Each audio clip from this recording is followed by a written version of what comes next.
సంపూర్ణ రామాయణం సుందరకాండము సంస్కృత మూలము భగవాన్ వాల్మీకి మహర్షి దాదాపు 5000 ఏళ్ల క్రిందట సంపూర్ణ రామాయణం తేట తెలుగులో Shri Modali Venkata Subrahmanyam September 10 1935 August 15 2006 video చేసినవారు కంచి త్యాగరాజులు 2024వ సంవత్సరము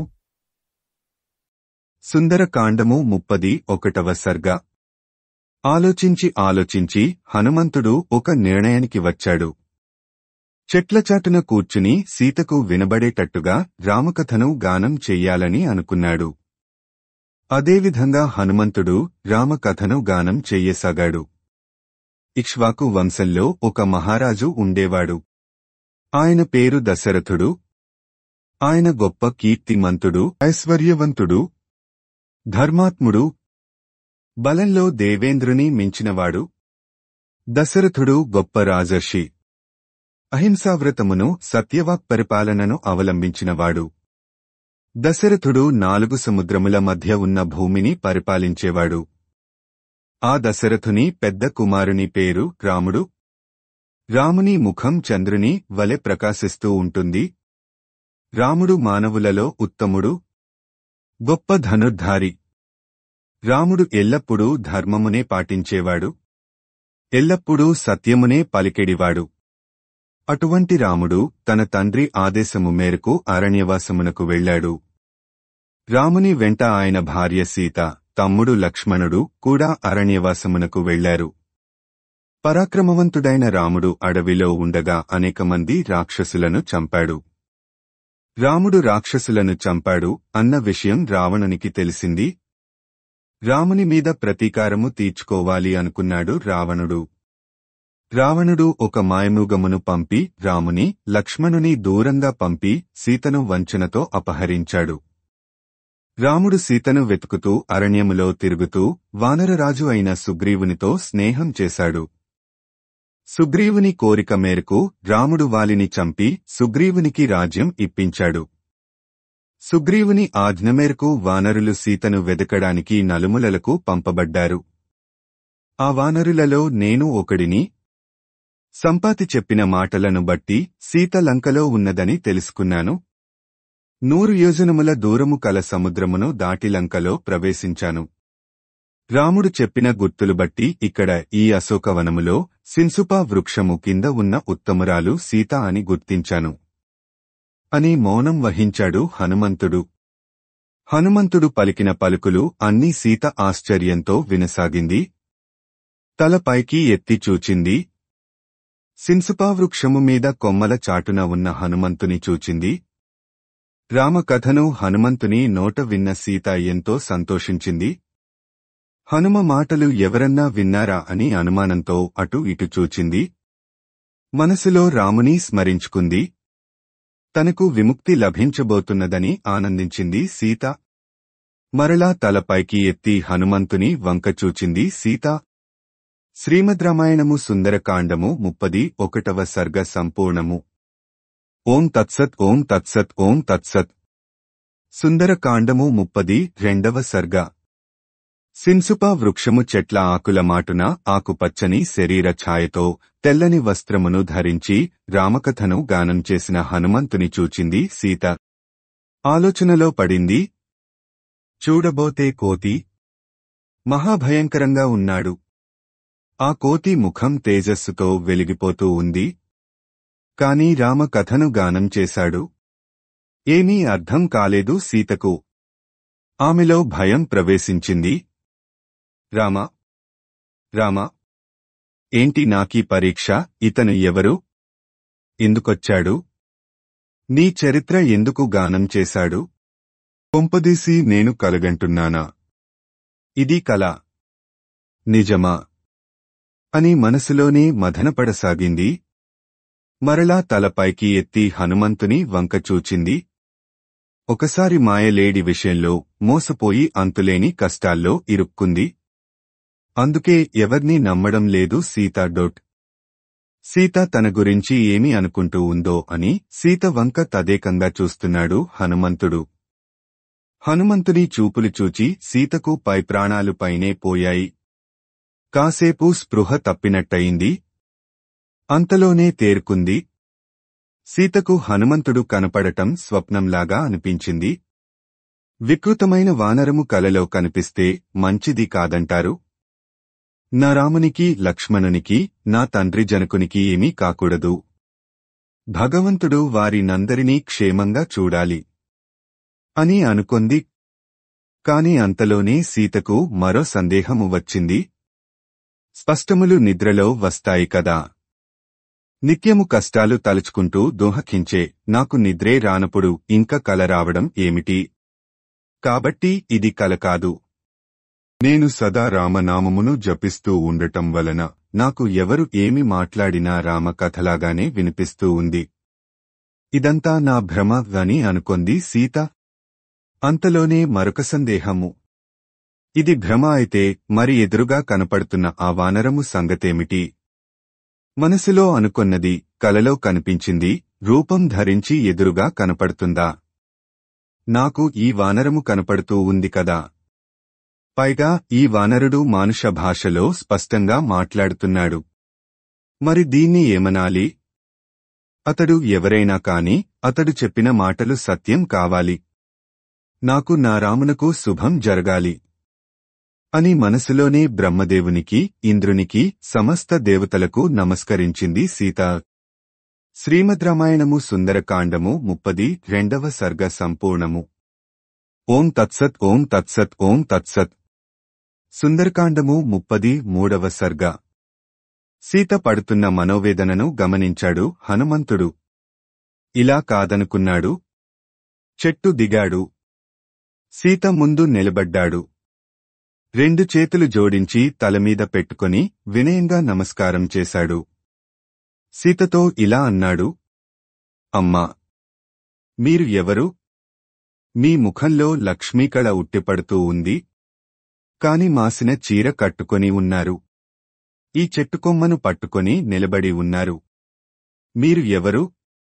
మీ 2 కళ్ల నుండి నిరంతరము నీళ్లు కారుతున్నాయి. ఎందుకు దూపఖిస్తున్నారు? నీవు ఏ జాతికి చెందిన స్త్రీవి? దేవకాంతవా? రాక్షసకాంతవా? గంధర్వకాంతవా? నాగదేవతవా? యక్షినివా? లేక కిన్నెర కాంతవా? పోనీ రుద్రగణములు, మరుద్గణములు, వసుగణములు ఈ గణములకు చెందిన కాంతవా? నీవు మానవ కాంతవు కావు. దేవతా స్త్రీవి అని అనిపిస్తూ ఉంది. స్వర్గం నుండి భూమికి దిగిన అప్సరసవా? వశిష్ఠుని భార్య అరుంధతివి కాదు కదా. నీ భర్త మీద కోపంతో ఆయనను వదిలివచ్చి ఆయన కోసం దూపఖిస్తున్నావా? లేకపోతే నీ వాళ్ళు ఎవరన్నా చనిపోతే వారికోసరం ఏడుస్తున్నావా? ఆ చనిపోయింది నీ కొడుకా, భర్త, సోదరుడా లేక నీ తండ్రియా? ఎందుకోసం ఏడుస్తున్నావు? నీవు ఏడవడం చూస్తుంటే నీవు దేవతా స్త్రీవి కాదని అనిపిస్తూ ఉంది. ఎందుకంటే దేవతలకు ఏడుపు రాదు కదా. మరి రాజలక్షణములు కలిగిన మానవ కాంతవా? నీ ముఖ కవళికలు, నీ శరీర లక్షణాలను బట్టి నీవు క్షత్రియ కాంతవని, చక్రవర్తి భార్యవు అని నాకు అనిపిస్తూ ఉంది.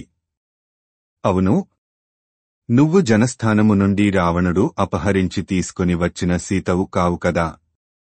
నీ ముఖంలో కనపడుతున్న దీనత్వము, శోకము, నీ శరీర సౌందర్యము, నీ పవిత్రత చూస్తుంటే నీవు రాముని భార్య సీత అని నాకు అనిపిస్తూ ఉంది. నీవు రాముని భార్య సీతవే కదా అని ఊరుకున్నాడు హనుమంతుడు. సీతకు ఇంక తన గురించి తాను చెప్పుకోక తప్పలేదు. హనుమంతుని చూచి ఇలా అంది. అవును, నువ్వు చెప్పింది నిజమే. నేను దశరథ మహారాజు కోడలిని, విదేహ మహారాజు జనకుని కూతురిని, రాముని భార్యను సీతను. నా వివాహము అయిన తరువాత నేను అయోధ్యలో 12 సంవత్సరములు నా భర్తతో సకల రాజభోగములు అనుభవించాను. 13వ సంవత్సరంలో దశరథ మహారాజు రామునికి పట్టాభిషేకము చేయ నిశ్చయించాడు. రాముని పట్టాభిషేకానికి ఏర్పాట్లు జరుగుతుంటే దశరథుని మూడవ భార్య కైక దశరథునితో రామునికి పట్టాభిషేకము జరిగితే నేను ఆహారము నీరు ముట్టను, బలవంతంగా ప్రాణం తీసుకుంటాను. నీవు నాకు ఇచ్చిన మాట నిలబెట్టుకోదలుచుకుంటే రాముని 14 ఏళ్లు అడవులకు పంపు అని శపథం చేసింది. ఆ మాటలు విన్న దశరథుడు మూర్ఛపోయాడు. మూర్ఛ నుండి తేరుకొని రామునికి వారసత్వంగా సంక్రమించిన రాజ్యాధికారమును తిరిగి తనకు ఇవ్వమని రాముని అడిగాడు దశరథుడు. రాజ్యపట్టాభిషేకము కంటే కూడా తండ్రి మాటకు విలువ ఇచ్చాడు రాముడు. ఒకరికి ఇవ్వడమే కాని ఎవ్వరి నుండి ఏదీ తీసుకోని రాముడు తనకు సంక్రమించిన రాజ్యాధికారమును దశరథునికి ఇచ్చివేశాడు. రాజ్యాధికారమును త్యజించిన రాముడు నారచీరలు ధరించి అడవులకు బయలుదేరాడు. రాముడు లేనిదే నేను బతకలేనని నేను కూడా రాముని వెంట అడవులకు బయలుదేరాను. అన్నగారికి రక్షణగా రాముని తమ్ముడు లక్ష్మణుడు కూడా రాముని వెంట అడవులకు వచ్చాడు. ఆ ప్రకారంగా మేము ముగ్గురము అరణ్యవాసము చేస్తున్నాము. మేము ముగ్గురము దండకారణ్యములో ఉండగా రావణుడు అనే రాక్షసుడు నన్ను అపహరించాడు. ఇప్పుడు రావణుడు నాకు 2 మాసములు సమయము ఇచ్చాడు. రావణుడు ఇచ్చిన 2 మాసములు గడువు తరువాత నేను ప్రాణత్యాగము చేస్తాను అని తన గురించి క్లుప్తంగా చెప్పింది సీత. శ్రీమద్ రామాయణము సుందరకాండము 33వ సర్గ సంపూర్ణము. ఓం తత్సత్ ఓం తత్సత్ ఓం తత్సత్. సుందరకాండము 34వ సర్గ. సీత పలికిన పలుకులు అన్నీ శ్రద్ధగా విన్నాడు హనుమంతుడు. సీతతో ఇలా అన్నాడు: ఓ వైదేహీ, నేను రాముడు పంపగా దూతగా నీ వద్దకు వచ్చాను. రాముడు క్షేమంగా ఉన్నాడు. నీ క్షేమ సమాచారములు తెలుసుకుని రమ్మని రాముడు నన్ను నీ వద్దకు పంపాడు. రాముని తమ్ముడు లక్ష్మణుడు కూడా ఆయన పక్కనే ఉన్నాడు. లక్ష్మణుడు కూడా నీకు తన అభివాదములు తెలుపమన్నాడు అని అన్నాడు హనుమంతుడు. రామలక్ష్మణుల క్షేమవార్తలు విన్న సీత ఆనందంతో పొంగిపోయింది. మానవుడు బతికి ఉంటే 100 సంవత్సరములకైనా క్షేమకరమైన వార్తలు వింటాడు అని లోకోక్తి. నేను ఇన్ని రోజుల నుండి రాముని క్షేమ వార్తల కోసరము ఎదురుచూస్తున్నాను. నీ వలన రామలక్ష్మణుల క్షేమము గురించి తెలుసుకున్నాను. నాకు చాలా సంతోషంగా ఉంది అని పలికింది సీత. హనుమంతుడు ఆమె దగ్గరగా వెళ్లాడు. హనుమంతుడు దగ్గరగా రావడం చూచి మరలా సీత మనసులో అనుమానం పొడసూపింది. వీడు మారువేషములో ఉన్న రావణుడు కాదు కదా అని అనుమానించింది. అయ్యో, నేనెంత మందమతిని! నా విషయాలన్నీ అనవసరంగా ఇతనికి చెప్పాను.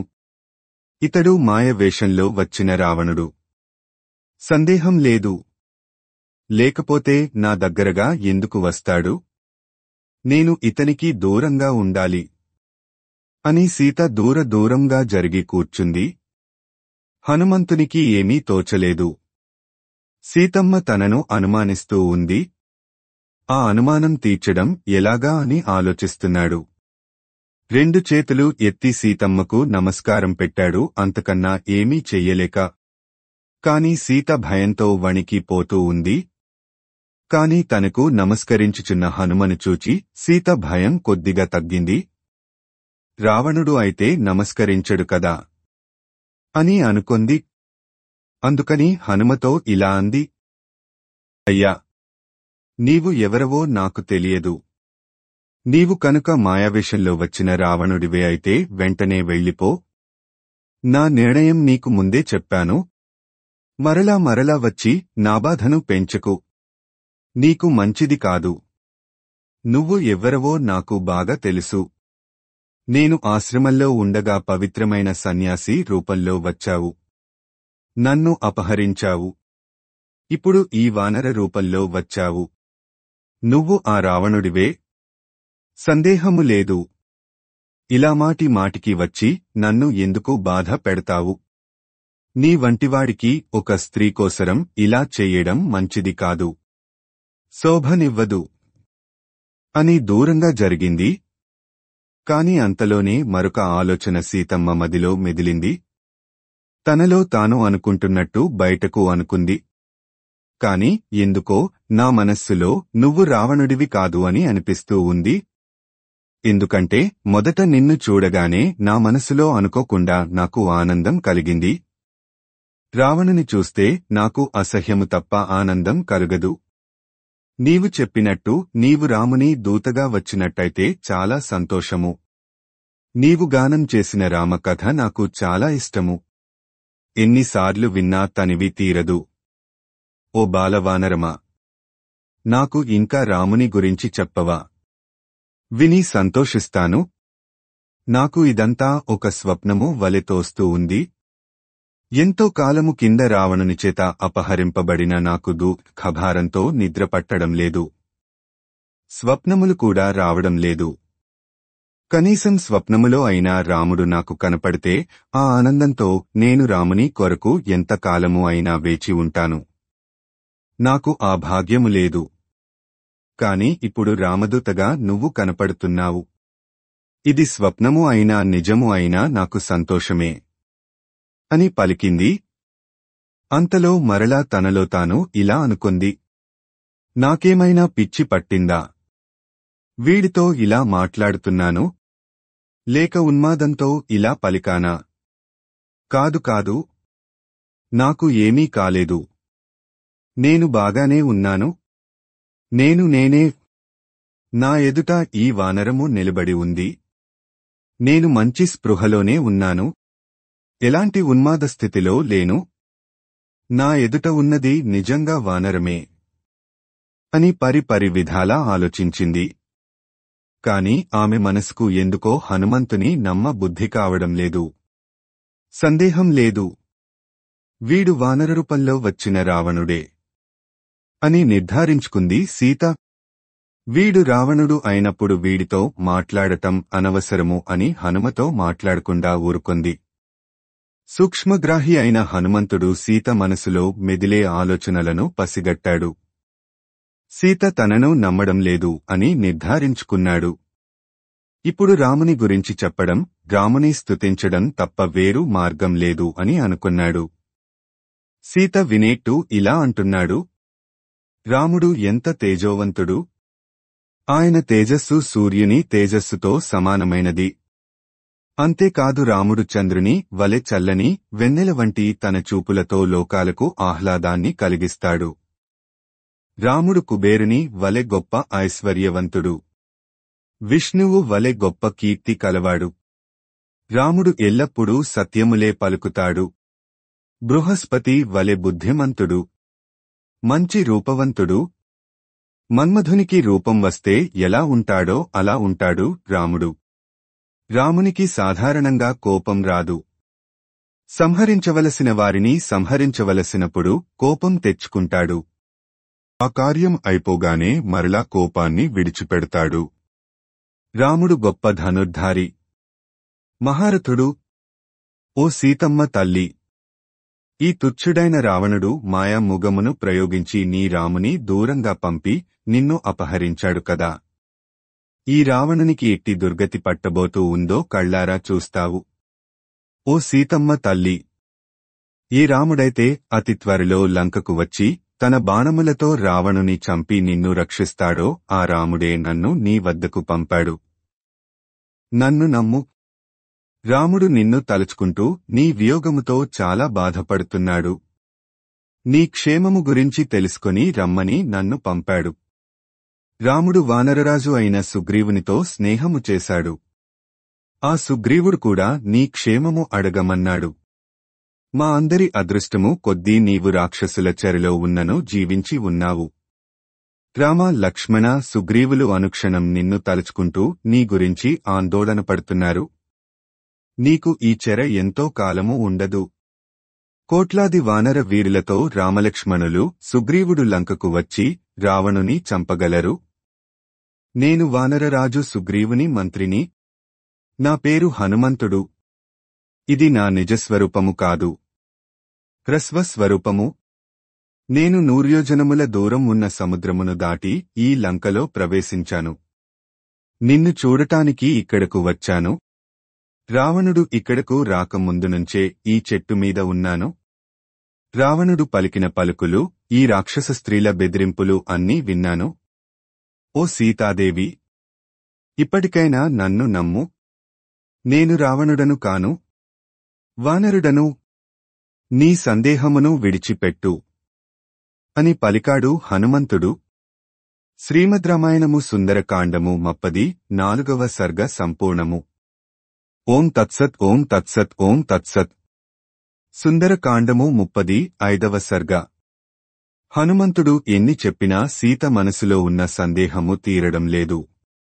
ఏమో, మరలా తాను మోసపోతున్నానేమో అని మనసులో మథనపడుతూ ఉంది సీత. అందుకని హనుమంతునితో ఇలా అంది. నీవు రాముని వద్దనుండి వచ్చాను అన్నావు కదా. నీవు రాముని ఎప్పుడు కలిశావు?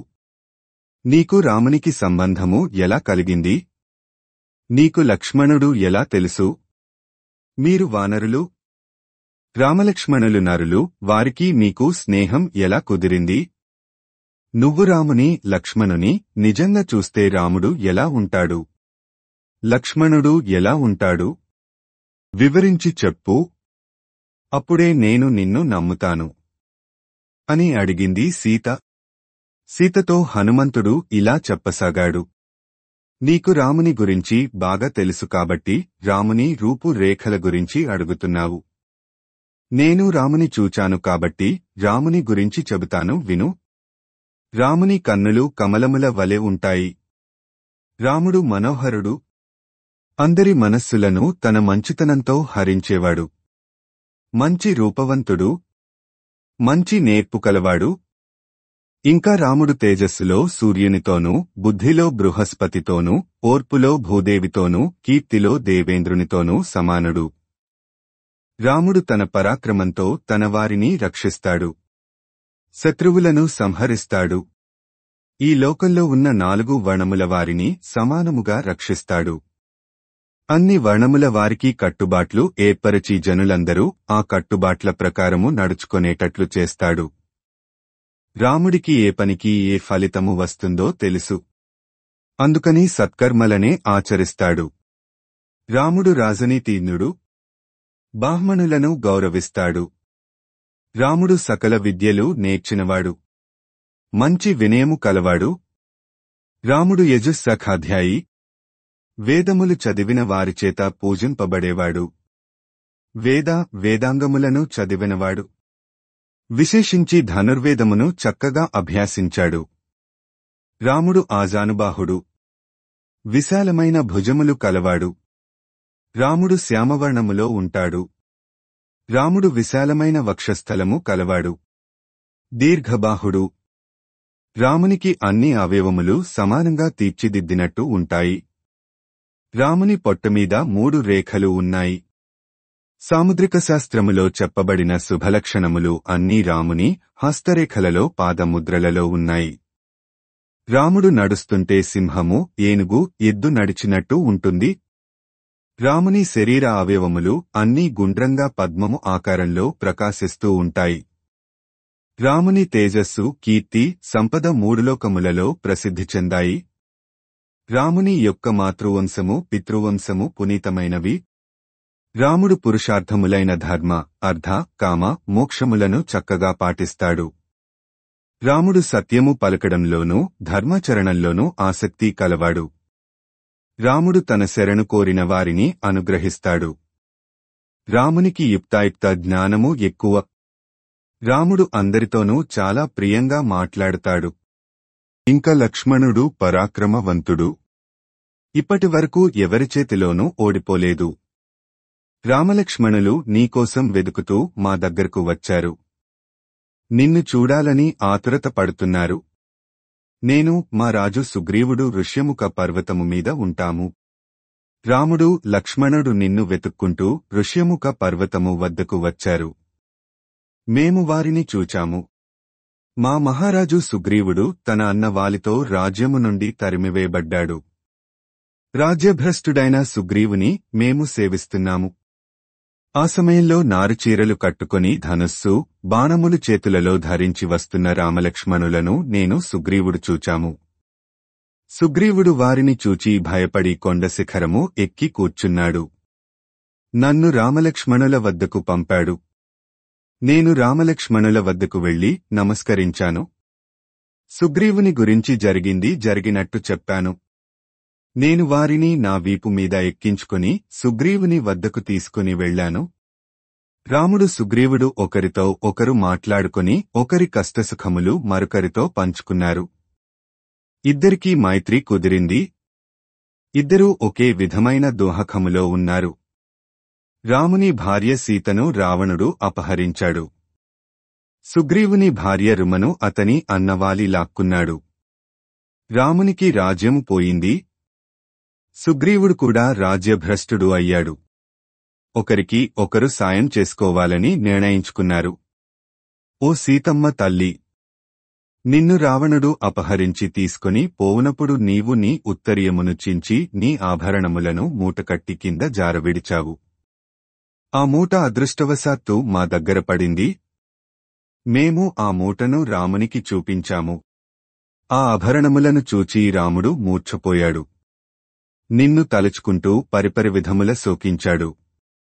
ఆ ఆభరణములు అప్పటిదాకా అణచుకున్న రాముని శోకాగ్నిని మరలా ప్రజ్వరిల్లజేశాయి. మేము రాముని మా శాయశక్తులా ఓదార్చాము. అప్పటినుండి రాముడు నిన్ను తలుచుకుంటూ నీ ఆభరణములను చూస్తూ ఏడుస్తున్నాడు. రాముడు నిద్ర ఆహారములను విడిచిపెట్టి నిన్నే తలుచుకుంటున్నాడు. ఓ సీతమ్మ తల్లి, రాముడు వెంటనే వచ్చి రావణుని సంహరించి నిన్ను చేరుకుంటాడు. రాముడు సుగ్రీవుడు ఒకరికి ఒకరు సాయం చేసుకోవాలని ఒప్పందం చేసుకున్నారు. ఆ ఒప్పందం ప్రకారము రాముడు వాలిని చంపి సుగ్రీవునికి రాజ్యమును అతని భార్యను ఇప్పించాలి. దానికి బదులుగా సుగ్రీవుడు నీకోసం వానరులను పంపి వెతికించి నీ జాడ తెలుసుకొనాలి. తరువాత రావణుని ఓడించి నిన్ను పొందడంలో రామునికి సాయపడాలి. ఆ ఒప్పందము ప్రకారము రాముడు వాలిని చంపి సుగ్రీవుని కిష్కింధకు రాజును చేశాడు. అతని భార్య రుమను అతనికి అప్పగించాడు. సుగ్రీవుడు తన ఒప్పందము ప్రకారము నిన్ను వెదకడానికి వానర వీరులను 4 దిక్కులకు పంపాడు. నన్ను ఇంకా కొంతమంది వానరులను నిన్ను వెదకడానికి దక్షిణ దిశగా పంపాడు. వాలి కుమారుడు అంగదుడు మాకు నాయకుడు. సుగ్రీవుడు మాకు మాసము రోజులు గడువు ఇచ్చాడు. నిన్ను వెదుకుతూ మేము వింధ్యపర్వత ప్రాంతములో ఒక బెలములో దారి తప్పాము. అక్కడే చాలా రోజులు గడిచిపోయాయి. నీ జాడ తెలియలేదు. మాకు సుగ్రీవుడు ఇచ్చిన గడువు దాటిపోయింది. ఒట్టి చేతులతో వెళితే సుగ్రీవుడు మాకు మరణదండన విధిస్తాడు. అందుకని మేము ప్రాయోపవేశము చేయాలని నిర్ణయించుకున్నాము. ఆ సమయంలో మా దగ్గరకు ఒక పక్షిరాజు వచ్చాడు. ఆయన పేరు సంపాతి. ఆయన జటాయువుకు సోదరుడు. రామలక్ష్మణుల నుండి మేము నిన్ను రావణుడు అపహరించడం, జటాయువును రావణుడు చంపడం గురించి విని ఉన్నాము. ఆ విషయం మేము సంపాతికి చెప్పాము. సంపాతికి తన సోదరుని చంపిన రావణుని మీద కోపం వచ్చింది. నీవు రావణుని ఆలయము నందు ఉన్నట్టు సంపాతి మాకు చెప్పాడు. ఆ మాటలు విన్న మేము అంగదుడు అక్కడి నుండి బయలుదేరాము. సముద్ర తీరము చేరుకున్నాము. కాని విశాలమైన సముద్రమును చూడగానే దానిని ఎలా దాటాలి అని అందరం చింతిస్తున్నాము. నేను మాత్రము నా శక్తియుక్తులు ఉపయోగించి 100 యోజనముల దూరం ఉన్న సముద్రమును లంఘించాను. రాత్రి లంకలో ప్రవేశించాను. లంక అంతా గాలించాను. రావణుని అంతఃపురము అంతా వెతికాను. నీవు కనపడలేదు. ఈ అశోక వనమును వెతుకుతుంటే నీవు కనిపించావు.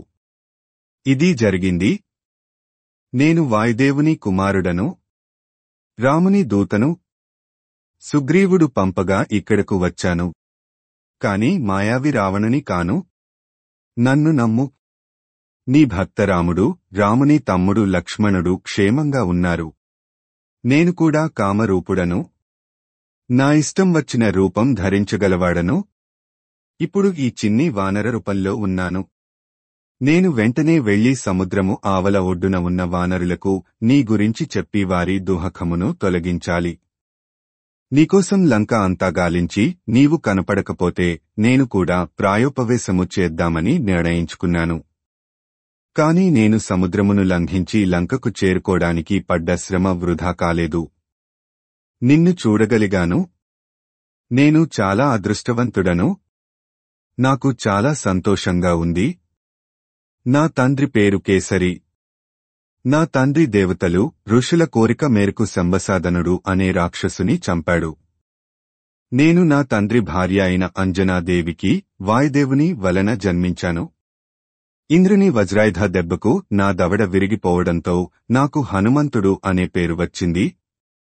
ఓ సీతాదేవి, నీకు నమ్మకం కలిగించడానికి నీకు ఇదంతా చెప్పాను. తరువాత నీ ఇష్టము అని చెప్పి ఊరుకున్నాడు హనుమంతుడు. హనుమంతుడు చెప్పిన విషయములను సావధానంగా విన్న సీతకు హనుమంతుని మీద నమ్మకం కుదిరింది. చాలా రోజులకు సీత కంటి వెంట ఆనందభాష్పములు రాలాయి. సీత ముఖము ఆనందంతో వెలిగిపోయింది. హనుమంతుడు నిజంగా వానరుడేనని, మాయరూపంలో ఉన్న రాక్షసుడు కాదని నమ్మింది.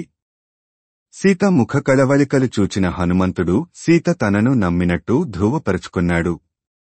అప్పుడు సీతతో ఇలా అన్నాడు. సీతాదేవి, జరిగినది అంతా నీకు చెప్పాను కదా. నేను నీకు ఇంకా ఏమి చెయ్యాలో చెప్పు. ఇంక నేను రాముని వద్దకు వెళ్ళాలి. నీ గురించి రామునికి తెలియజెయ్యాలి అని అన్నాడు హనుమంతుడు. శ్రీమద్ రామాయణము సుందరకాండము 35వ సర్గ సంపూర్ణము. ఓం తత్సత్ ఓం తత్సత్ ఓం తత్సత్. సుందరకాండము 36వ సర్గ. అంతా చెప్పి సీత వంక చూచాడు హనుమంతుడు. సీతకు ఇంకా తనమీద నమ్మకం కలిగినట్టులేదు అని అర్థం అయింది హనుమంతునికి. అప్పుడు హఠాత్తుగా రాముడు తనకు ఆనవాలుగా ఇచ్చిన ఉంగరము గుర్తుకు వచ్చింది. వెంటనే తాను భద్రపరిచిన రాముని ఉంగరమును బయటకు తీశాడు. సీతతో ఇలా అన్నాడు. అమ్మా సీతా, నేను రాముని వద్ద నుండి వచ్చాను, రాముని దూతను అని నిరూపించుకోడానికి నాకు రాముడు ఇచ్చిన ఉంగరమును చూడు. దీనిని నీకు ఆనవాలుగా చూపించమని నాకు రాముడు ఇచ్చాడు అంటూ హనుమంతుడు రాముడు తనకు ఇచ్చిన ముద్రికను సీతమ్మకు ఇచ్చాడు. సీత సంభ్రమంతో ఈ ముద్రికను తీసుకొంది. అది రామునిదే, సందేహము లేదు. సీత ఆ ముద్రికను కళ్లకు అద్దుకొంది. తాను రాముని చేరినట్టు, రాముని చెంత ఉన్నట్టు ఆనందపడింది. సీతమ్మ మొహంలో ఆనందం చూచి హనుమంతుడు ఎంతో ఆనందించాడు. సీత మొహంలో నునుసిగ్గులు ఆవరించాయి. హనుమంతుని వంక ప్రశంసాపూర్వకంగా చూచింది. ఓ వానరోత్తమా, సందేహము లేదు. నీవు రాముని వద్ద నుండి వచ్చావు. నీవు మహాపరాక్రమవంతుడివి. లేకపోతే 100 యోజనముల సముద్రము దాటి ఈ రాక్షస రాజ్యంలోకి ప్రవేశించలేవు. నీకు రావణుని వలన అసలు భయం ఉన్నట్టు లేదు. నీ మొహంలో ధైర్యం, ఆత్మవిశ్వాసం కనపడుతున్నాయి. నీవు సామాన్య వానరుడవు కావు. రాముడు నిన్ను నా వద్దకు పంపాడు అంటేనే నీ పరాక్రమము ఏపాటిదో అర్థం అవుతూ ఉంది. నిన్ను, నీ శక్తిని, నీ పరాక్రమమును, నీ బుద్ధికుశలతను పరీక్షించకుండా రాముడు నిన్ను పంపి ఉండడు. నేనెంతో అదృష్టవంతురాలిని. రాముని యొక్క, లక్ష్మణుని యొక్క క్షేమమును తెలుసుకున్నాను. వారు క్షేమముగా ఉన్నారని తెలిసి నా మనసు కుదుటపడింది. రాముడు క్షేమంగా ఉంటే అతని కోపము ప్రళయాగ్ని రూపంలో ప్రజ్వరిల్లి ఇంకా ఈ లంకను ఎందుకు దహించలేదు అని అనుమానపడ్డాను. కాని అది సరికాదు. వారు పరాక్రమవంతులు కాక కాదు. నా కష్టములు తీరు కాలము సమీపించలేదు. అందుకని వారు నన్ను విడిపించుటకు ఇంకా రాలేదు. హనుమా, రాముడు నా గురించి దుఃఖిస్తున్నాడా? రావణుని మీద దండెత్తడానికి సకల సన్నాహాలు చేసుకుంటున్నాడా? లేక నా మీద దిగులుతో ఏమీ చేయడం లేదా? రాముడు తాను నిర్వర్తించవలసిన కార్యములను ఏమాత్రమూ దీనత్వము, భ్రాంతి లేకుండా చేస్తున్నాడా? రాముడు సామ, దాన, భేద, దండోపాయములను సమర్థవంతంగా ఉపయోగిస్తున్నాడా? శత్రువులను జయించడానికి మిత్రులతో స్నేహంగా ఉంటున్నాడా? రాముడు మిత్రులందరూ మంచివారే కదా. వారు రామునికి సాయం చేయవారే కదా. రాముని మిత్రులు రాముని గౌరవభావంతో చూస్తున్నారు కదా. రాముడు నిత్యమూ దేవతలను ఆరాధిస్తున్నాడు కదా. పురుష ప్రయత్నానికి దైవేత్నం తోడు చేసుకుని ప్రవర్తిస్తున్నాడా? హనుమ: రాముడు నా గురించి తలుచుకుంటున్నాడా? నేను దగ్గరలేను కదా అని నన్ను మరిచిపోయాడా? రాముడు ఇక్కడకు వచ్చి నన్ను ఈ రాక్షసుని చెర నుండి విడిపించే ప్రయత్నం ఏమన్నా చేస్తున్నాడా? లేదా? ఓ హనుమ! రాముడు చిన్నప్పటి నుండి రాజభోగములకు అలవాటు పడ్డాడు. ఇటువంటి కష్టములు ఉంటాయని కూడా ఆయనకు తెలియదు. అయినా నేను పక్కన ఉన్నాను కాబట్టి ధైర్యంగా ఉన్నాడు. ఇప్పుడు నేను కూడా పక్కన లేను కదా. మరి రాముడు దుఃఖభారంతో కృంగిపోతున్నాడా? రాముడు నా గురించి శోకిస్తున్నాడా, లేక నన్ను ఈ శోకసముద్రము నుండి గట్టెక్కించే ప్రయత్నం ఏమన్నా చేస్తున్నాడా? హనుమ: రాముడు కిష్కింధలో ఉన్నప్పుడు అయోధ్య నుండి సుమిత్ర గురించి కాని కౌసల్య గురించి గాని వార్తలు ఏమన్నా వస్తున్నాయా? నన్ను రావణుడు అపహరించిన వార్త భరతునికి చేరినదా? నన్ను రావణుని చెర నుండి విడిపించడానికి భరతుడు తన అశేష సైన్యమును పంపుతున్నాడా? సుగ్రీవుడు తన వానర సైన్యముతో లంకమీదికి దండెత్తుతాడు కదా. నన్ను విడిపిస్తాడు కదా. లక్ష్మణుడు తన వాడి అయిన బాణములతో రావణుని అతని సైన్యమును హతమారుస్తాడు కదా. రావణుడు రణరంగంలో కూలిపోయినప్పుడు వాడి శరీరమును ఎప్పుడు చూస్తానో కదా. హనుమ: ఎప్పుడూ పద్మము వలె వికసించి ఉన్న రాముని ముఖం ఇప్పుడు వాడిపోయిందా? హనుమ: రాముడు తన తండ్రి మాట ప్రకారము నన్ను అడవికి తీసుకుని పోయి అడవులలో రాళ్లమీద ముళ్లమీద నడిపించినప్పుడు కూడా నేను బాధపడలేదు. అటువంటి రాముడు ఇప్పుడు నా గురించి బాధపడుతున్నాడా? లేక ధైర్యంగా ఉన్నాడా? రాముడు తన జీవితంలో నన్నే అధికంగా ప్రేమించాడు. ప్రేమ ముందు తన తల్లి కౌసల్య మీద ఉన్న ప్రేమగాని, తండ్రి దశరథుని మీద ఉన్న ప్రేమగాని సాటిరాదు. ఆ కారణం వలననే నేను రాముని కొరకు ప్రాణములు అరచేతిలో పెట్టుకొని ఈ రాక్షసుని చెరలో జీవించుచున్నాను అని పలికి రాముని తలుచుకుంటూ ఉంది సీత. సీత మాటలు విన్న హనుమంతుడు సీతకు నమస్కరించి ఇలా అన్నాడు: ఓ సీతాదేవి, నీవు ఇక్కడ ఉన్నట్టు, నీవు ఇన్ని కష్టములు పడుతున్నట్టు రామునికి తెలియదు. అందుకనే రాముడు ఇక్కడకు రాలేదు. నేను పోయి రామునికి నీ గురించి చెప్పగానే రాముడు వెంటనే వానర సైన్యముతో ఇక్కడకు వస్తాడు. నిన్ను ఈ రాక్షసుని చెర నుండి విడిపిస్తాడు. రాముడు తన బాణములతో సముద్రమును ఎండించి సముద్రమును దాటి లంకకు రాగలడు. ఆ సమయంలో ఎవరు అడ్డు వచ్చినా, ఆఖరుకు మృత్యువు కాని, దేవతలు కాని, అసురులు కాని అడ్డు వచ్చినా సరే రాముడు లెక్క చెయ్యడు. ఓ సీతాదేవి, నీవు కనపడలేదని రాముడు ఇంతకాలము నిన్ను రోజూ తలుచుకుంటూ దుఃఖముతో కుమిలిపోతున్నాడు. ఓ సీతాదేవి, నేను ఈ పర్వతముల మీద, సముద్రము మీద, చెట్లమీద ఒట్టు పెట్టుకొని చెబుతున్నాను. నేను వెళ్లి నీ గురించి చెప్పి రాముని తీసుకొని వస్తాను. నా మాట నమ్ము. నీవు రాముడిని తొందరలోనే చూస్తావు. రాముడు నీ మీద ఉన్న ప్రేమతో నువ్వు దగ్గర లేవని మద్యమాంసములు ముట్టడం లేదు. కేవలము ఫలములు ఆరగించి కడుపు నింపుకుంటున్నాడు. రాముడు ఎల్లప్పుడూ నీ గురించి ఆలోచిస్తూ పరధ్యానంగా ఉంటున్నాడు. నిన్ను తప్ప వేరే ఎవరి గురించి ఆలోచించడం లేదు. రాముడు చాలా వరకు నిద్రలేని రాత్రులు గడుపుతున్నాడు. ఎప్పుడైనా నిద్రపడితే సీతా సీతా అని కలవరిస్తుంటాడు. రామునికి ఏదైనా అందమైన వస్తువు కనపడినప్పుడు నువ్వు దగ్గరలేవని బాధపడుతుంటాడు. రాముడు నిన్ను మరువలేదు. సతతము నిన్నే స్మరిస్తున్నాడు అని రాముడు పడుతున్న వేదన గురించి సీతకు తెలియజేశాడు హనుమంతుడు. హనుమంతుడు చెప్పిన మాటలు విని సీత కొంత ఆరట చెందింది. శ్రీమద్ రామాయణము సుందరకాండము 36వ సర్గము సంపూర్ణము. ఓం తత్సత్ ఓం తత్సత్ ఓం తత్సత్. సుందరకాండము 37వ సర్గ. హనుమంతుడు చెప్పిన మాటలు విన్న సీత హనుమతో ఇలా అంది: హనుమ, రాముడు జీవించి ఉన్నాడు అని చెప్పావు. కాని రాముడు నా గురించి శోకిస్తున్నాడు అని చెప్పావు. రాముడు జీవించి ఉన్నందుకు సంతోషించాలో నా గురించి శోకిస్తున్నందుకు దుఃఖించాలో అర్థం కావడం లేదు. మనిషికి ఎక్కువ సుఖము వచ్చినా ఎక్కువ దుఃఖము వచ్చినా తట్టుకోలేడు. అదే దైవలీల. ఆ దైవలీలను దాటడం ఎవరికీ శక్యము కాదు. మా ప్రమేయం లేకుండానే నేను, రాముడు, లక్ష్మణుడు ఎటువంటి కష్టములు పడుతున్నామో చూడు. అక్కడ రాముని శోకము, ఇక్కడ నా శోకము ఎప్పుడు అంతం అవుతుందో కదా. రాముడు లంకకు వచ్చి రావణుని చంపి నా కష్టములను ఎప్పుడు తీరుస్తాడో కదా.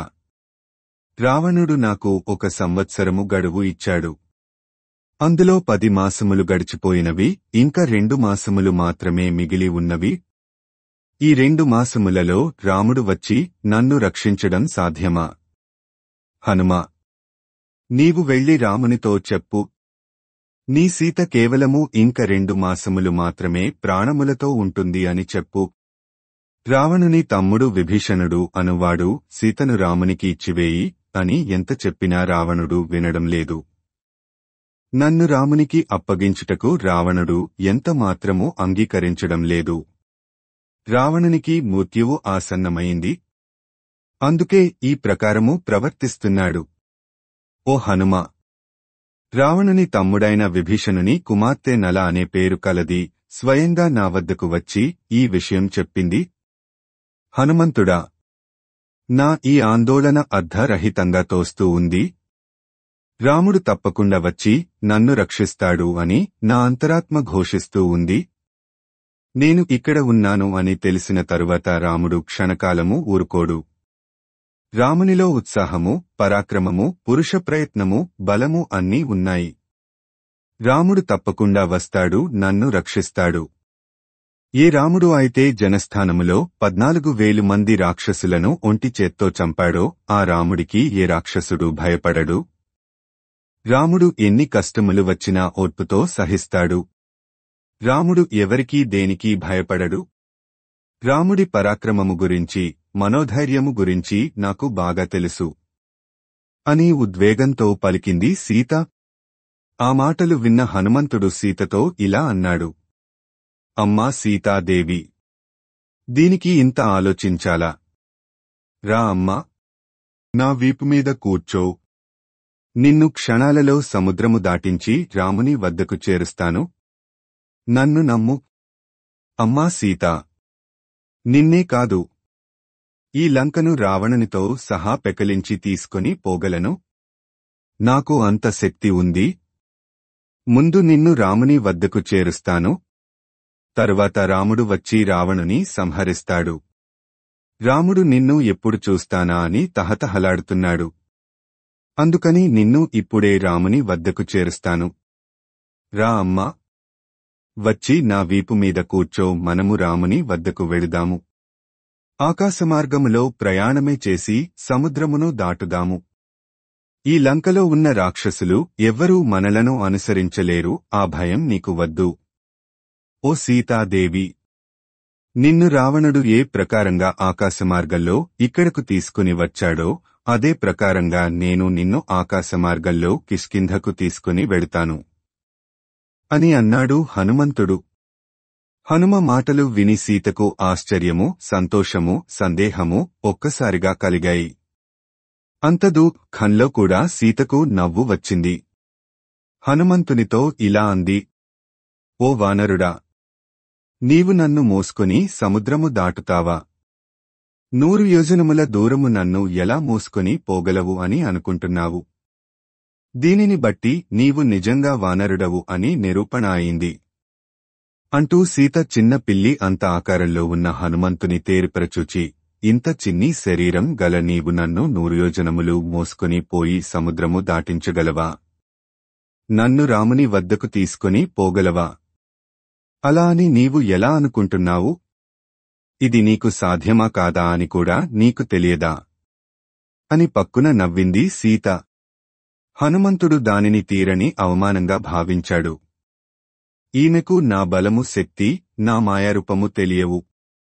ఇప్పుడు నేను నా శక్తి ఏమిటో చూపించి ఈమెను నమ్మిస్తాను అని మనసులో అనుకున్నాడు హనుమంతుడు.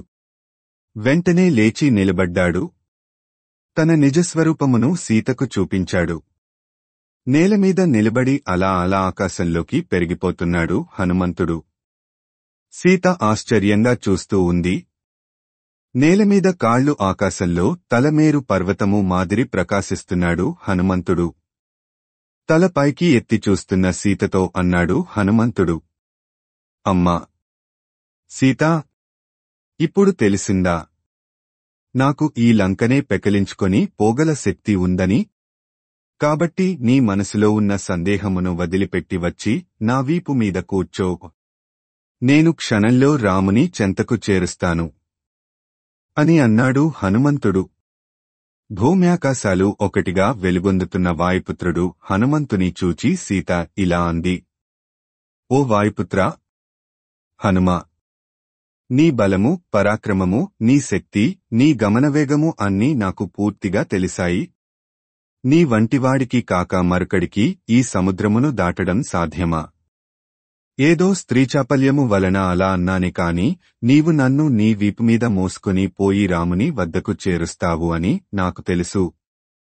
కాని ఇప్పుడు మనము రామ కార్యము ఎలా నిర్వర్తించాలా అని ఆలోచించాలి. నేను నీతో రావడం అంత మంచి పని కాదు. నీవు వాయు వేగముతో పోగలవు కాని నీ వేగమును తట్టుకుని నీ వీపు మీద కూర్చొనే శక్తి నాకు లేదు కదా. నీవు వాయు వేగంతో పోతుంటే నీ వీపు మీద ఉన్న నేను ఆ వేగమునకు తట్టుకోలేక కళ్ళు తిరిగి సముద్రములో పడిపోతానేమో అని భయంగా ఉంది. అలా పడిపోయినప్పుడు నేను సముద్రములో ఉన్న జలచరములకు ఆహారము అవుతాను కదా. అదీ కాకుండా నువ్వు నన్ను తీసుకుని పోతుంటే రాక్షసులు నిన్ను వెంబడిస్తారు కదా. రాక్షసులు నిన్ను నన్ను ఆయుధములతో చుట్టుముట్టినప్పుడు నిన్ను నీవు రక్షించుకోవడమే కాకుండా నీవు నన్ను కూడా రక్షించవలసి ఉంటుంది. నువ్వు ఆకాశంలో క్రూరులైన రాక్షసులతో యుద్ధం చేయవలసి ఉంటుంది. అప్పుడు నిన్ను నువ్వు రక్షించుకుంటావా? నీ వీపుమీద ఉన్న నన్ను కూడా రక్షిస్తావా? నిన్ను నువ్వు రక్షించుకుంటూ నన్ను కూడా రక్షిస్తూ సముద్రము మీద ఎలా ప్రయాణము చేస్తావు? కష్టం కదా. అంతేకాదు, నువ్వు రాక్షసులతో యుద్ధం చేస్తుంటే నేను నీ వీపు మీది నుండి కింద పడిపోయే అవకాశము ఉంది కదా. ఆ సమయంలో రాక్షసులు తిరిగి నన్ను పట్టుకుని రావణుని వద్దకు చేరుస్తారు. లేదా కసి కొద్దీ దారిలోనే నన్ను చంపేస్తారు. లేదా నన్ను తీసుకుని పోయి మీకు ఎవ్వరికీ తెలియని ప్రదేశములో దాచిపెడతారు. అప్పుడు నేను ఎక్కడున్నది మీకు తెలియడం చాలా కష్టం కదా. అది కాకుండా నువ్వు రాక్షసులతో యుద్ధం చేస్తున్నప్పుడు నువ్వే జయించవచ్చు, లేక రాక్షసులు జయించవచ్చు. యుద్ధములో జయాపజయాలు దైవాధీనాలు కదా. అట్టి పరిస్థితులలో నన్ను రాముని వద్దకు చేర్చడం అన్న నీ ప్రయత్నం సఫలం కాదు. నువ్వు లంకలో ఉన్న రాక్షసులను అందరినీ సంహరిస్తావని నాకు తెలుసు. నువ్వే అందరు రాక్షసులను చంపేస్తే రాముని పరాక్రమమునకు, కీర్తికి ముప్పు వాటిల్లుతుంది కదా. ఇవన్నీ ఆలోచిస్తే నేను నీతో రావడం అంత మంచి పని కాదు. కాబట్టి రాముడు వచ్చి రావణునితో యుద్ధం చేసి రావణుని సంహరించి నన్ను తీసుకుని పోవడమే మంచి పద్ధతి. రాముడు, లక్ష్మణుడు, సుగ్రీవుడు, వానరులు వీరి జీవితాలు నా మీదనే ఆధారపడి ఉన్నాయి. నేను కనుక దారి మధ్యలో సముద్రములో పడి చనిపోతే, లేక మరలా రాక్షసుల చేతిలో పడితే వీరందరూ ప్రాణత్యాగము చేసే అవకాశం ఉంది కదా. అదీ కాకుండా నేను మొదటి నుండి పతివ్రతా ధర్మమును అనుసరిస్తున్నాను. అందుకని నేను పరపురుషుని శరీరమును తాకను. నన్ను తీసుకుని వచ్చినప్పుడు రావణుని శరీర స్పర్శ నాకు తగిలింది కదా అని నీకు సందేహము రావచ్చు. రావణుడు నన్ను బలాత్కారంగా తీసుకుని వస్తున్నప్పుడు నేను అశక్తురాలిని, నిస్సహాయురాలిని. నన్ను నేను రక్షించుకునే పరిస్థితిలో లేను. నా ప్రమేయం లేకుండా జరిగిన దానికి నేను బాధ్యురాలిని కాను కదా. కాబట్టి రాముడు సైన్య సమేతంగా వచ్చి నన్ను తీసుకుని వెళ్లడమే యుక్తము అని నా అభిప్రాయము. రాముడు తప్పకుండా రావణునితో యుద్ధము చేసి గెలుస్తాడు. రాముని బలపరాక్రమములు నాకు తెలుసు. దేవ, దానవ, గంధర్వ, నాగ, రాక్షసులు ఎవరూ రాముని ఎదిరించి నిలువలేరు. రామలక్ష్మణులు ధనుస్సులు ధరించి యుద్ధరంగంలో నిలబడితే వారిని ఎదిరించడం సాక్షాత్తు ఆ దేవేంద్రునికే సాధ్యము కాదు. కాబట్టి నీవు పోయి రామునితో నా ఉనికిని గురించి చెప్పి వారిని ఇక్కడకు తీసుకొని రా. రాముని మనస్సుకు నా మనస్సుకు సంతోషమును కలిగించు అని సీత హనుమంతునికి నచ్చచెప్పింది. శ్రీమద్ రామాయణము సుందరకాండము 37వ సర్గ సంపూర్ణము. ఓం తత్సత్ ఓం తత్సత్ ఓం తత్సత్. సుందరకాండము 38వ సర్గ. హనుమంతునికి సీత పలికిన మాటలలో పొరపాటు ఏమీ లేదు అనిపించింది. సీతాదేవి, నీవు పతివ్రతలకు అనుకూలమైన మాటలే చెప్పావు. నాకు చాలా సంతోషంగా ఉంది. స్త్రీవైన నీకు నా వీపు మీద కూర్చుని నా వేగమునకు తట్టుకుంటూ 100 యోజనముల దూరమును దాటడం చాలా కష్టమైన విషయం. రాముని తప్ప పరపురుషుని తాకను అన్న నీ మాటలు రాముని భార్యవు అయిన నీకే తగును. ఇటువంటి కష్టములలో ఉన్న ఏ స్త్రీ కూడా ఇక్కడి నుండి ఎలా బయటపడాలా అని ఆలోచిస్తుంది కాని నీ వలె మాట్లాడదు. అందుకే నీ మాటలు నాకు బాగా నచ్చాయి. సీతాదేవి, నీవు ఇప్పుడు నాతో పలికిన పలుకులు అన్నీ నేను రామునికి యథాతథంగా తెలుపుతాను. అమ్మా, నీకు రామునికి మేలు చేయవలెననే తలంపుతో నేను అలా చెప్పానే కాని వేరు కాదు. నాకు నిన్ను నా వీపు మీద మోసుకొని పోవడానికి తగిన సామర్థ్యం ఉంది అనే నమ్మకంతో చెప్పాను కాని ఈ మహాసముద్రమును దాటడం కష్టము అని నాకు తెలుసు. నీవు నాతో పాటు రాముని వద్దకు రావడానికి ఇష్టపడటం లేదు. అందుకని నేను నిన్ను కలుసుకుని మాట్లాడినట్టుగా నాకు ఆనవాలుగా ఏదైనా ఇస్తే నేను దానిని రామునికి ఇస్తాను. అప్పుడే నేను నిన్ను చూచాను, కలుసుకున్నాను, నీతో మాట్లాడాను అని రాముడు నమ్ముతాడు అని అన్నాడు హనుమంతుడు. అప్పుడు సీతాదేవి హనుమంతునితో ఇలా అంది. ఓ హనుమా, నేను నీకు ఒక విషయం చెబుతాను. అది నాకు రామునికి మాత్రమే తెలిసిన విషయము.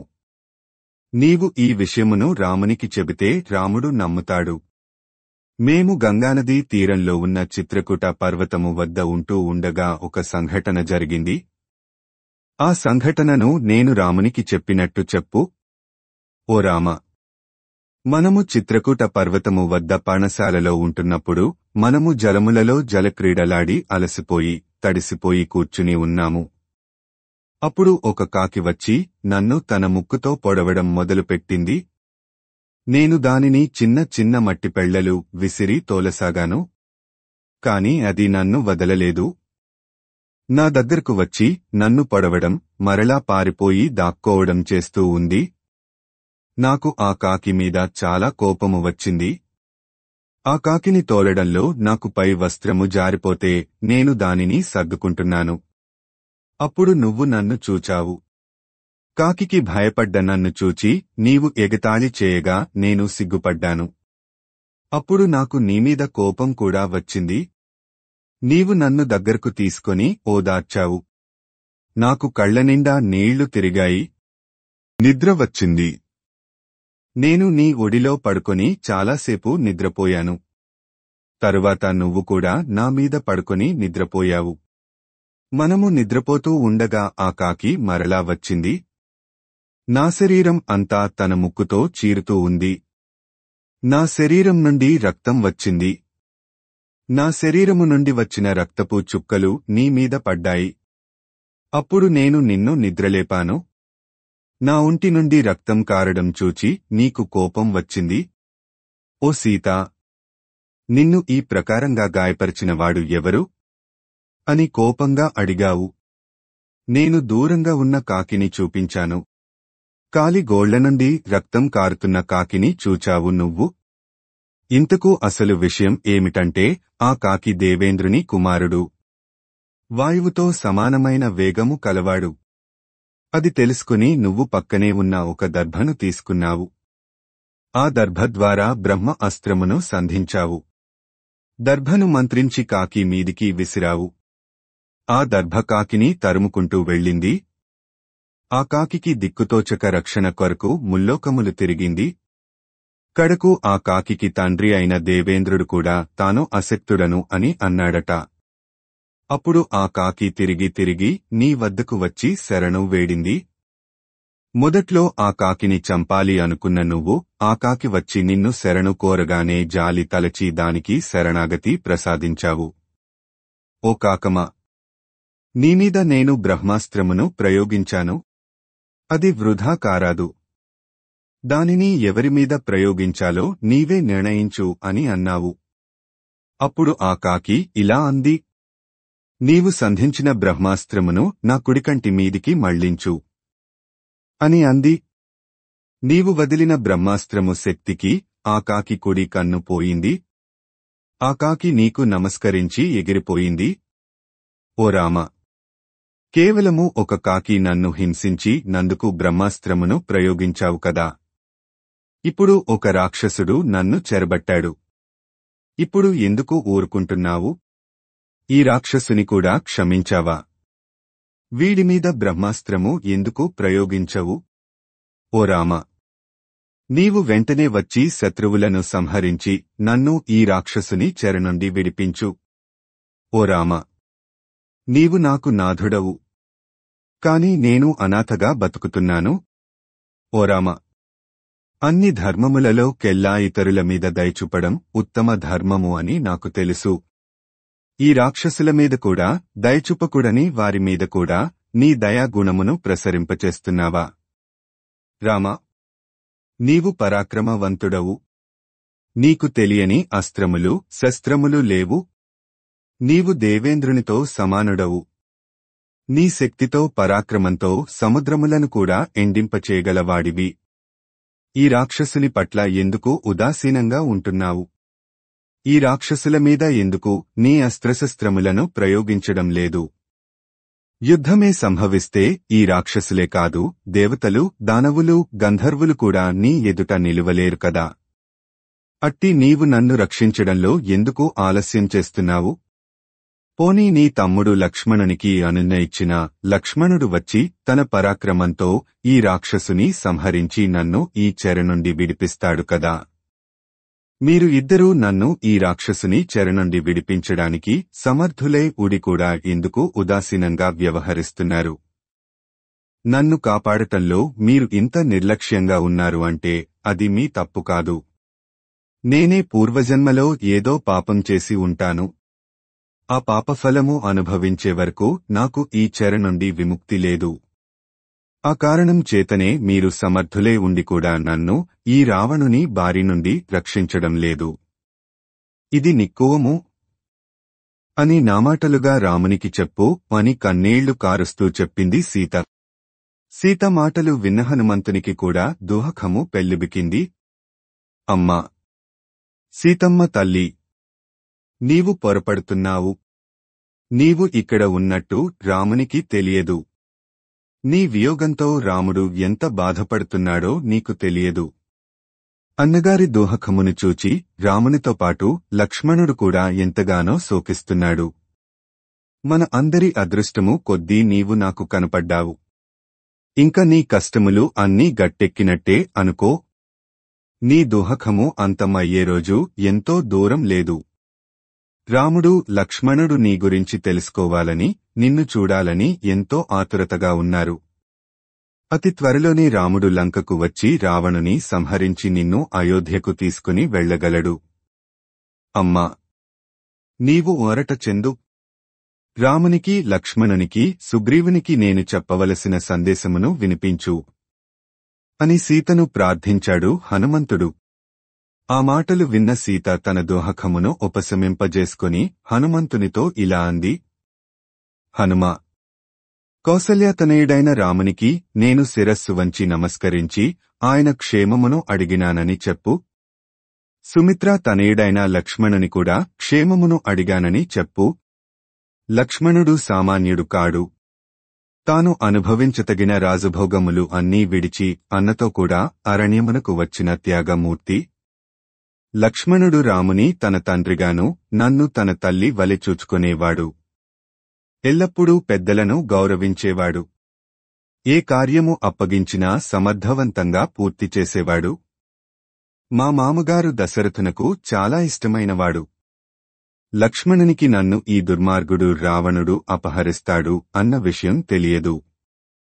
తెలిస్తే రావణుని ఆ రోజే అంతమొందించేవాడు. అటువంటి లక్ష్మణుని క్షేమమును అడిగినట్టు చెప్పు. హనుమ: నా గురించి, నేను ఈ రాక్షసుని చేతిలో పడుతున్న కష్టముల గురించి రామునికి, లక్ష్మణునికి వివరంగా చెప్పు. వారిని సత్వరమే ఇక్కడకు వచ్చేట్టు చెయ్యి. ఆలస్యం చేయవద్దని చెప్పు. రామునికి నేను చెప్పినట్టుగా ఈ విధంగా చెప్పు. నాథా, నేను ఇంక జీవించేది ఒక్క మాసము మాత్రమే. మాసము దాటి ఒక్కరోజు కూడా నా శరీరములో ప్రాణములు ఉండవు. ఇది సత్యము. కాబట్టి నన్ను అవమానించిన రావణుని సంహరించి నన్ను రక్షించు అని రామునికి నా మాటగా చెప్పు అని పలికింది సీత. అప్పుడు హనుమంతుడు సీతతో ఇలా అన్నాడు: అమ్మా సీతా, ఒక్క మాట. నేను నీ వద్దకు వచ్చినట్టు గుర్తుగా నీ వద్ద ఉన్న ఆభరణమును ఏదైనా ఇస్తే దానిని రామునికి ఇస్తాను. అప్పుడు నేను నిన్ను చూచినట్టు, కలుసుకున్నట్టు రాముడు నమ్ముతాడు అని పలికాడు హనుమంతుడు. వెంటనే సీత తన కొంగున ముడివేసి దాచిన చూడామణిని తీసి హనుమకు ఇచ్చింది. హనుమా, నీవు నన్ను కలిసినట్టు గుర్తుగా రామునికి ఈ చూడామణిని ఇమ్ము అని సీత చూడామణిని, శిరస్సున ధరించే ఆభరణము హనుమంతునికి ఇచ్చింది. హనుమంతుడు దానిని భద్రంగా దాచుకున్నాడు. హనుమంతుడు సీతకు ప్రదక్షిణపూర్వకంగా నమస్కారము చేసి ఒక పక్కగా ఒదిగి నిలబడ్డాడు. అప్పుడు హనుమంతుని మనస్సులో రాముడు మెదిలాడు. తాను అప్పుడే రాముని వద్దకు పోయినట్టు, సీతమ్మ ఇచ్చిన చూడామణిని రామునికి ఇచ్చినట్టు, రాముడు ఆ చూడమణిని చూచి ఆనందంతో పొంగిపోయినట్టు మనస్సులో ఊహించుకుంటున్నాడు హనుమంతుడు. హనుమంతుని శరీరం మాత్రం అశోకవనములో ఉంది. మనస్సు మాత్రము రాముని చెంత ఉంది. శ్రీమద్రామాయణము సుందరకాండము 38వ సర్గ సంపూర్ణము. ఓం తత్సత్ ఓం తత్సత్ ఓం తత్సత్. సుందరకాండము 39వ సర్గ. సీత తన కొంగున ముడివేసి దాచిపెట్టిన చూడామణిని తీసి హనుమంతునికి ఇచ్చి ఇలా పలికింది: హనుమా, ఈ చూడామణిని గురించి రామునికి బాగా తెలుసు. ఈ చూడామణిని చూస్తే రామునికి నా తల్లి, తన తండ్రి దశరథుడు, నేను గుర్తుకు వస్తాము. కాబట్టి ఈ చూడామణిని రామునికి ఇవ్వు. తరువాత జరగవలసిన కార్యమును గూర్చి ఆలోచించి ఏది సమంజసమో అది చెయ్యి. కాని నా దోహకము మాత్రము త్వరగా పోగొట్టే మార్గము చూడు అని పలికింది సీత. హనుమంతుడు తల వంచి సీతకు నమస్కరించి, నీవు చెప్పినట్టే చేస్తాను అని అన్నాడు. తరువాత అక్కడి నుండి వెళ్లడానికి సిద్ధం అయ్యాడు. హనుమ వెడుతుంటే తన ఆప్తుడు తనను విడిచి వెడుతున్నట్టు బాధపడింది సీత. ఓ హనుమ, వానరవీరా, రాముని, లక్ష్మణుని, సుగ్రీవుని అడిగినట్టు చెప్పు. రామునితో నన్ను ఈ దుఃఖసాగరము నుండి ఉద్ధరించమని చెప్పు. నా శరీరములో ప్రాణాలు ఉండగానే వచ్చి రక్షించమని రామునితో చెప్పు. కాస్త ఈ మాట సాయం చేసి పుణ్యం కట్టుకో. హనుమా, నీవు నేను చెప్పిన మాటలు పదే పదే రామునికి చెప్పడం వల్ల రామునికి నన్ను సత్వరమే రక్షించవలెనని కోరిక కలుగుతుంది. రాముడు నా సందేశమును నీ ద్వారా విని తన పరాక్రమమును ప్రదర్శింపగలడు అని తన అభ్యర్థనను మాటిమాటికి హనుమకు తెలియజేసింది సీత. సీత మాటలు విన్న హనుమ ఆమెతో ఇలా అన్నాడు: అమ్మా, నా మాట నమ్ము. రాముడు వానరసేన, భల్లుకసేనలతో వచ్చి రావణుని సంహరించి నిన్ను రక్షిస్తాడు. రాముని బాణములకు ఎదురు నిలువగలవాడు ఈ రాక్షసులలో ఎవడూ లేడు. రాముడు యుద్ధరంగములో సాక్షాత్తు సూర్యుని, ఇంద్రుని, యముడిని ఓడించగల సమర్థుడు. రాముడు నీ కొరకు ఈ భూమి యావత్తు జయించగల సమర్థుడు అని సీతకు ధైర్యవచనాలు పలికాడు హనుమంతుడు. హనుమంతుని మాటలతో ఊరట చెందింది సీత. హనుమంతుడు వెళుతుంటే తన ఆప్తులు వెళుతున్నట్టు బాధపడించి. అప్పుడు సీతకు ఒక ఆలోచన వచ్చింది. పాపము, ఈ వానరుడు 100 యోజనముల దూరము గల సముద్రమును దాటి లంకకు వచ్చి తన కోసం వెతికి వెతికి అలసిపోయాడు అని అనుకొంది. అందుకని హనుమంతో ఇలా అంది: హనుమా, నీకు మంచిది అని అనుకుంటే ఈ రాత్రికి ఇక్కడే ఉండి విశ్రాంతి తీసుకొని రేపు ఉదయమే వెళ్ళవచ్చు కదా. ఇక్కడ ఇన్నాళ్లు ఒంటరిగా ఈ రాక్షసుల మధ్య బాధలు పడుతున్న నాకు నీవు ఇక్కడే ఉన్నావనే భావన నా మనసుకు కాస్త ఆరట కలిగిస్తుంది. మరలా నీవు లంకకు ఎప్పుడు వస్తావో? అప్పటికి నేను బతికి ఉంటానో లేదో? హనుమా, ఇప్పటిదాకా నాకు ఎవ్వరూ లేరు అనే దుఃఖంతో బాధపడుతున్నాను. ఇప్పుడు నువ్వు వెళ్ళిపోతున్నావనే బాధ నా మనసును కలిచివేస్తూ ఉంది. ఇలా బాధలు మీద బాధలు నన్ను వెంటాడుతున్నాయి. ఏం చెయ్యను? హనుమా, నువ్వు ఇన్ని చెప్పినా నాకు ఒక సందేహము పట్టి పీడిస్తూ ఉంది. మీ సైన్యము అంతా వానరములు భల్లుకములు కదా. వారు ఈ మహాసముద్రమును ఎలా దాటగలరు? ఇక్కడకు ఎలా రాగలరు? వాళ్ళు సరే, రామలక్ష్మణులకు కూడా ఈ మహాసముద్రమును దాటడం శక్యమా? నాకు తెలిసినంతవరకు నువ్వు, గరుడు, వాయుదేవుడు మాత్రమే ఈ 100 యోజనముల దూరము కల సముద్రమును దాటగల సమర్థులు. మీరు ఈ కార్యము సాధించడం కష్టమనే అనిపిస్తూ ఉంది నాకు. నీకు ఏమైనా ఉపాయం తట్టిందా? నీకు తెలివి తేటలు ఎక్కువ కదా. ఏమీ ఆలోచించావు? ఈ కార్యమును నీవు ఒంటరిగానే సాధించగలవు అని నాకు తెలుసు. కాని రామలక్ష్మణుల సంగతేమిటి? వారు ఎలా ఇక్కడకు రాగలరు? రామలక్ష్మణులు సముద్రమును దాటి లంకకు వచ్చి రావణుని సంహరించి నన్ను అయోధ్యకు తీసుకుని వెళ్లగలరు అనే నమ్మకంతోనే ఉన్నాను. కాబట్టి రామునికి నీవే తగిన ఉపాయము చెప్పి ఇక్కడకు తీసుకొని రావాలి అని చెప్పింది సీత. అమ్మా, సీతమ్మ తల్లి, వానరసేన భల్లుక సేన అపారము. వారు ఇక్కడకు రావలెనని దృఢంగా విశ్వసించి ఉన్నారు. వారికి ఏదీ అసాధ్యము కాదు. వానరులు ఎక్కడికి అయినా వెళ్లగల సమర్థులు.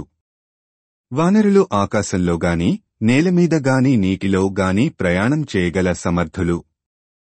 వారి తేజస్సు అటువంటిది. వారు ఏ పని చేయడానికైనా వెనుకాడరు. ఈ వానరులలో ఆకాశంలో ఎగురుతూ భూప్రదక్షిణము చేసినవారు ఎంతోమంది ఉన్నారు. వానరసేనలో నాకన్నా మేధావులు, పరాక్రమవంతులు ఎంతో మంది ఉన్నారు. నాకన్నా తక్కువవాడు వానరసేనలో ఎవడూ లేడు. నేనే ఎగురుకుంటూ సముద్రమును దాటి వచ్చానంటే ఇంక మిగిలిన వానరుల మాట చెప్పాలా? అమ్మా, నీకు ఒక విషయం తెలుసా? ఇలా వెతకడంలాంటి చిన్న చిన్న పనులకు నాలాంటి చిన్న చిన్న వాళ్లను పంపుతారు కాని శ్రేష్టమైన వారిని పంపరు కదా. కాబట్టి నీవు విచారించకు. నీ శోకమును వదిలిపెట్టు. వానర నాయకులు అందరూ ఒకే ఒక్క గంతులో సముద్రమును దాటి లంకలో బిలా బిలా ప్రవేశిస్తారు. రామలక్ష్మణులను నా భుజాల మీద ఎక్కించుకొని లంకకు తీసుకుని వస్తాను. రామలక్ష్మణులు వానరసేన సాయంతో లంకను నాశనం చేసి నిన్ను రక్షిస్తారు. అయోధ్యకు తీసుకుని వెళ్తాడు.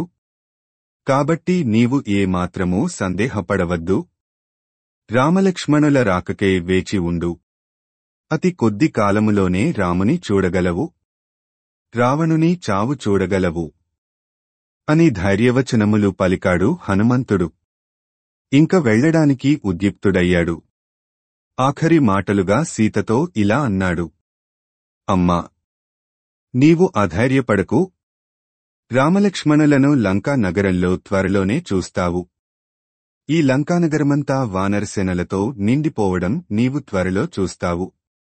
ఈ లంకలో ఎక్కడ చూచినా, ఏ పర్వతము మీద చూచినా గుంపులు గుంపులుగా వానరసేనలు సంచరించడం త్వరలోనే చూడగలవు. ఓ సీతాదేవి, నీవు రాముని కొరకు ఇక్కడ ఎలా శోకిస్తున్నావో అక్కడ రాముడు కూడా నీకోసం ఇంతకంటే అధికంగా శోకిస్తున్నాడు. కాబట్టి ఓరడిల్లు. అగ్ని, వాయువుతో సమానులైన రామలక్ష్మణులు నీకు అండగా ఉండగా నీకేం భయం? ప్రశాంతంగా ఉండు. లంకకు రాక్షసులకు రుణం తీరిపోయింది. రాక్షసరాజ్యం అంతరించే కాలము ఆసన్నమైంది. నీవు ఇక్కడ ఎంతో కాలము ఉండవు. నేను వెళ్లి నీ గురించి రామునికి చెప్పడమే ఆలస్యం. రాముడు ఇక్కడకు వస్తాడు. నిన్ను చెర విడిపిస్తాడు. అంతవరకు ఓపిక పట్టు అని అనేక విధములుగా సీతకు ధైర్యం చెప్పాడు హనుమంతుడు. శ్రీమద్ రామాయణము సుందరకాండము 39వ సర్గ సంపూర్ణము. ఓం తత్సత్ ఓం తత్సత్ ఓం తత్సత్. సుందరకాండము 40వ సర్గ. హనుమంతుడు పలికిన ధైర్యవచనములకు ఎంతో సంతోషించింది సీత. హనుమా, ఇక్కడ ఈ లంకలో ఈ రాక్షసులు చెరలో నా చెవికి మంచి మాటలు వినడమే కరువు అయింది.